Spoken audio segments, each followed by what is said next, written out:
চলবে। বলে বিজেপি রাজপথে খুনি ধর্ষণকারী তৃণমূল সরকার জবাব চাই, জবাব দাও। তাই অবিলম্বে মুখ্যমন্ত্রীকে পদত্যাগ করতে হবে। এমএসবি প্রিন্সিপালকে অবিলম্বে পদত্যাগ করতে হবে। পশ্চিম মেদিনীপুরে প্রসূতি মৃত্যুর ঘটনায় ক্ষোভে ফেটে পড়ল বিজেপি। বৃহস্পতিবার মেদিনীপুর মেডিকেল কলেজ ও হাসপাতালের মেন গেটের সামনে বসে বিক্ষোভ অবস্থান কর্মসূচি পালন করেন জেলা ও মণ্ডল নেতৃত্বসহ বিজেপি কর্মী সমর্থকরা। হাতে প্ল্যাকার্ড, মুখে স্লোগান তুলেন হাসপাতালে তৃণমূলী দালালরাজের অবসান চাই, রোগীর পরিষেবায় গাফিলতি বন্ধ হোক, এই দাবিতেই সরব হয় বিজেপি নেতৃত্বরা। প্রতিবাদের অভিনব রূপে হাসপাতাল কর্তৃপক্ষের দৃষ্টি আকর্ষণ করতে প্রিন্সিপালকে সম্মান জানিয়ে একটি ঘড়ি ও ফুলের মালা উপহার দেন বিজেপি নেতৃত্বরা। বার্তা একটাই, সময়মতো দায়িত্ব পালন করলেই প্রকৃত মানবসেবা সম্ভব।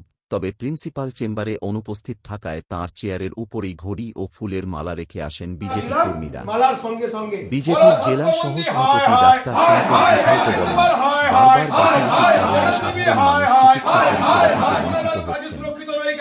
এই প্রতীকী প্রতিবাদের মাধ্যমে আমরা প্রশাসনকে সতর্ক করব। মেদিনীপুর হাসপাতালে প্রত্যেক দিন রোগী মৃত্যুর ঘটনা ঘটছে। কিছুদিন আগে বেলদা থেকে একজন প্রসূতিমা ভর্তি হয়েছিলেন, সেখানে তাকে অব্যবস্থার মধ্য দিয়ে, ভুল চিকিৎসার মধ্য দিয়ে তার প্রাণ গেছে, বাচ্চা শিশুরও প্রাণ গেছে।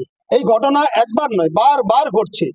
সেলাইন কাণ্ড থেকে শুরু করে, তৃণমূলী দালালরাজ থেকে শুরু করে, এখানে যে নিয়োগ হয় নিয়োগ দুর্নীতি থেকে শুরু করে, এখানে যে অ্যাম্বুলেন্স হয় সেখানে দূর, নার্স নেই, ডাক্তার নেই, ওষুধ নেই, ইঞ্জেকশন নেই, সেলাইন নেই। তাহলে হাসপাতাল কি জন্য? এখানে কোনো রোগী যখন ভর্তি হয় তাকে অকারণে বাইরে ট্রান্সফার করে দেওয়া হয়, অকারণে। তাই এখানে দালাল রাজ, তৃণমূলী যে সন্ত্রাস এবং রোগীর আত্মীয়দের উপর যেভাবে নির্যাতন, তাদের উপরে যে দুর্গ থেকে দুই মণ্ডল সভাপতি অভিত চক্রবর্তী এবং বিধিকা চৌধুরীর নেতৃত্বে, মাননীয় সুজিত দা আছেন এখানে, তার নেতৃত্বে আমরা সবাই উপস্থিত হয়েছি। আমাদের দাবি হচ্ছে একটাই, যে এমএসভিপি এবং প্রিন্সিপাল স্যারকে বলছি, ম্যাডামকে বলছি যে আপনারা দয়া করে মানুষের জীবন নিয়ে ছেলেখেলা করবেন না।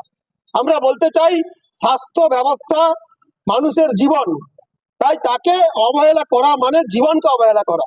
এই জাতীয় ঘটনা চলতে পারে না।